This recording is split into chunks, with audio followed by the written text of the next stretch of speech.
Hello, welcome. I'm Tim, and this is SV Paquita, and we are in Horta, it's the island of Fayel in the Azores. This is the port of Horta, very famous port. Many people use this port as where they stop, whether they're going east or west. And I've heard a lot about Horta. Well, I've heard a lot about the Azores. My parents who sailed, basically, they didn't sail, but they've traveled all over the world. They ended up on a freighter that was stopping in the Azores, and they came back and said the Azores are one of the most greatest places they've ever been to. And and growing up in southern New England, we were surrounded by a bunch of Azorean Portuguese people that had immigrated to the U.S. And it was interesting to me, but never really on my list. But we had to stop here, and I got to tell you, I'm blown away. The Azores are so much better than I expected, and like I say, I had high expectations to begin with. So I'm really happy. There's some things that are amazing about it. Is that well, it's very volcanic, and so I'm not a botanist, but I suspect that the soil is very rich because the density of flora and fauna is incredible. Everything is jammed together. It's always a little rainy, a little sunny, a little warm, a little breezy. Never, even when it's bad, it's still pretty good and it goes away. It changes very. But the people are the most kind people ever, and it's so refreshing. Never in my recreational boating career have I ever gone to a place where things are affordable. And I don't want to say that they're cheap, because they're not cheap. They just don't take advantage of us. We were at a bar the other day where beers were $1, and the beer is wonderful, the local beer here. The marina for this boat, now granted, water and electricity are included, but we're so far from the quay there that I don't know that we can get either one. But we're 3 boats out, but even so, it's about $30, $25, $30 a night to stay here. The facilities are first class, the people are just wonderful, how you deal with them. And so anyway, I just figured I'd talk to you and tell you what we're doing.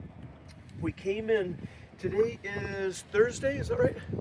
Is today Thursday? Yeah, so Chris is holding the camera. Today is Thursday, and we came in on Sunday, and we had some issues. I don't know if you've been following. If you haven't been following on Instagram, that's a good place to be to see updates. So if you do that anyway, you'll know that we actually put a hole in the mainsail, and we taped it up, and we were able to continue to sail with it. But we got here, and to find a sailmaker that had time to patch a sail I didn't think that was going to happen, but all the stuff online said that there's this guy, and he and his wife show up at 6 o'clock at night, and you give them your sail and they bring it back.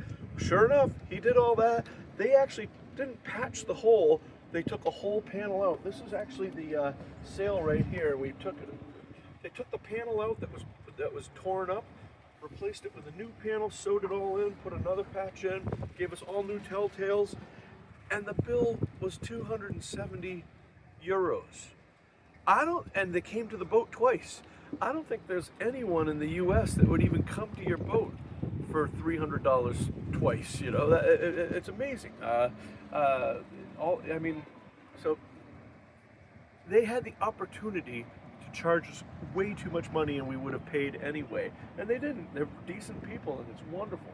So our mission today is to install the mainsail back into its track, and hopefully that will keep things because the mainsail isn't in there, and it's a in-mast furling. It kind of the wires inside are going clank, clank, clank, clank, clank. So it'd be very nice to get that in there. Some other projects that we've been doing is we've been working on our preventer, trying to come up with a better scheme for that, running stretchy lines for it. I've also been wiring. There's something that I bought to deal with the power in Europe, because in North America we're used to 120 volts at 60 hertz, and in the EU here they have 230 at 50 hertz, and so we have to deal with that some way. And there's a bunch of different ways you could deal with it, but the way that I chose to deal with it is by using a big 100 amp Victron charger, and that will take power from say 80 volts right to 300 volts, and from like 40 hertz up to like 70 hertz. and it makes it all good and charges the battery. So when we are able to do this, we should be able to charge, when I get it all installed, we'll charge the batteries, and then the inverter will pull the power out of the batteries and make it back into 120 at 60 hertz, and that's how we're dealing with the power issue. Right now, my power plug is it's a 50-foot power plug, and then I've got the adapter that goes to and it goes over, and I'm about 3 feet shy.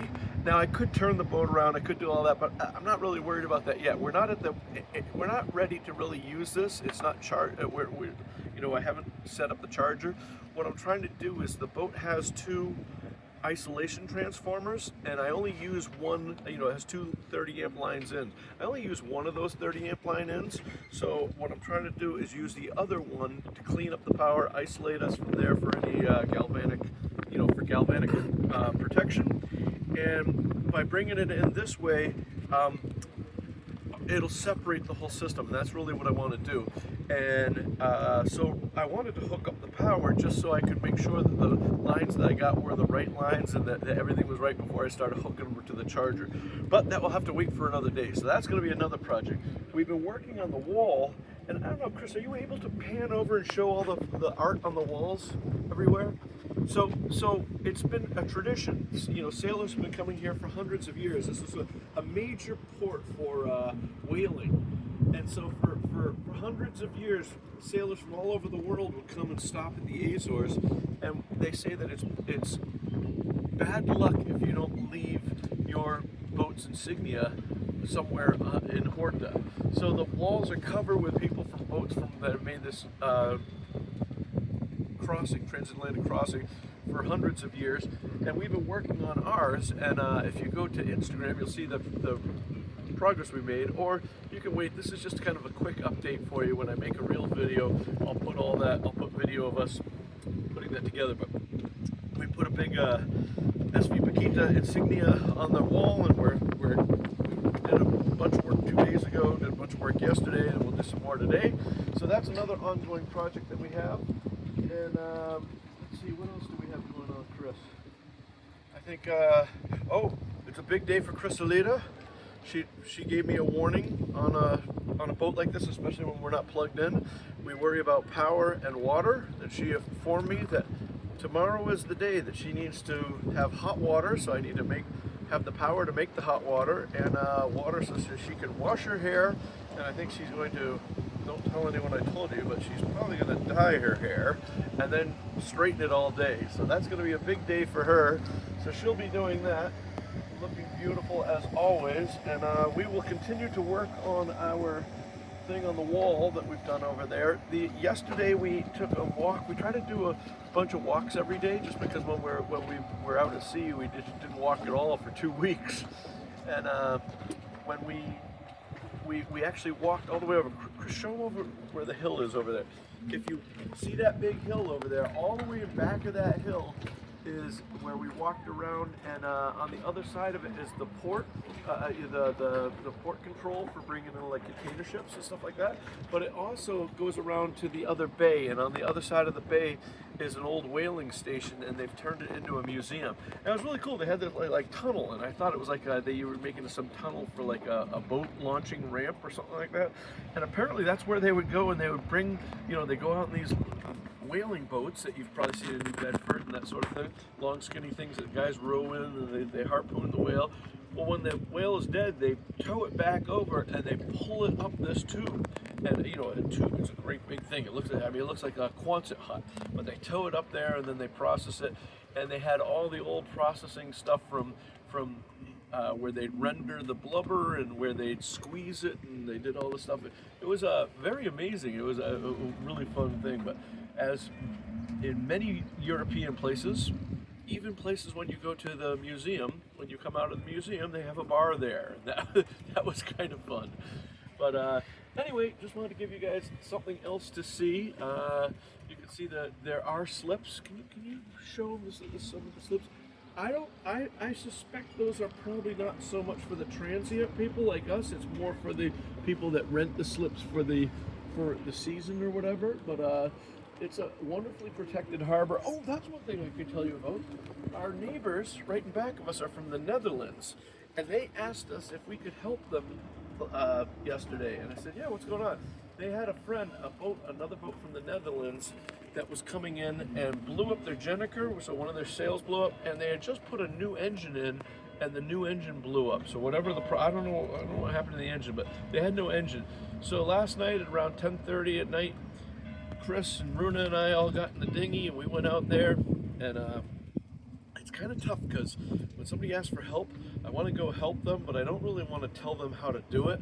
But towing is something that is kind of something I've done for a while. So I had to walk really carefully by not telling them what to do, but suggesting that maybe we should do it this way, and they were really receptive to that, and it was really cool. And so if you're ever in a situation like this, the temptation is that everyone wants to tow a boat with a dinghy, and if you have an inflatable dinghy like ours, that doesn't work very well. And the reason why is that they have something called a Samson post. Like if you look at like Cape Ann towing, and even tugboats for that matter, where you tow is usually ahead of the propellers. So in other words, on a tugboat like the ones I used to run, the winch would be 30-40 feet ahead of the propellers. And the reason you do that is if you have it behind that, you can't steer. The geometry is such that it pulls your stern around, but if you put it in front of that, you can steer and pull it where you want. Well, obviously we don't have a Samson post on a dinghy, and when you try to pull it like that, you go all over everywhere and you don't have any directional control or anything. What works really well is we put the dinghy on the stern of the boat and on the side, and we put a line going from the outside. Like in this case, on their boat, it was their starboard side, and we were made up to our port side to their starboard side, and we took a line from basically the inside of the dinghy all the way back to the stern. So there's a big long line, and in tugboating we call that the towing strap. And then we just had a little bow line there, and by pulling on that line, because it's coming at an angle, it's pulling us towards them, and you're able to keep your propeller straight. If you have to constantly steer, you're losing forward propulsion. So we were able to get that big heavy boat, move it right in, and it worked really well. And the good news is Chris, who's running the camera right now, he jumped on that boat with a camera and he shot all kinds of videos. So someday he's going to give it to me, and someday I'm going to make a video so you guys can see it too. So we were part of a big Operation Rescue last night, and that was all kinds of fun. But that's all I have to report for now. You guys, thank you so much for watching. If you like these videos, be sure to do all that YouTube stuff, like, subscribe, share, all that sort of stuff. And the legends are the people that are on our Patreon crew, and for a couple bucks a month you can do all kinds of things. But the best thing you can do is that you can go to bed at night knowing that you're doing the right thing. It's just a couple bucks a month, helps the production of these videos, and that would be awesome if you did that, and it would be awesome if you just keep watching. So thank you so much, take care, be safe, and as always, I'll see you on the one.